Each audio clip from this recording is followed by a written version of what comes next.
আরেকটা যেটা আছে খরা এবং তার হাত থেকে আমরা কীভাবে বাঁচবো বা বাঁচাবো এই এই বিষয়টা।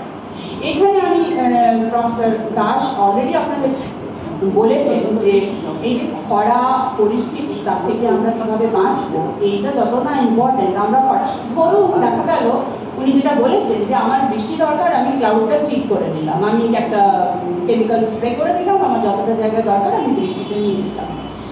ওই বৃষ্টিটা তো আমি এটাকে ক্লাউড সিডিং বলবো নাকি ক্লাউড, হ্যাঁ সিডিংই বলা হয় এটা টেকনিক্যালি, কিন্তু আমার মনে হয় ওটা তো চুরি।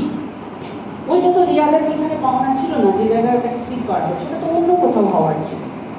এইখানে দীপেশ চক্রবর্তী আনছেন একটা তাত্ত্বিক কথা, যেটা আমি বারবার আমি খুব ইন্সপায়ার্ড বলে আপনাদের সঙ্গে শেয়ার করতে চাইছি। আমরা সব কিছুকে গ্লোবাল বলি। এখন গ্লোবাল কথাটা যখন আমরা বলছি তখন কিন্তু প্রকৃতি বাধ্য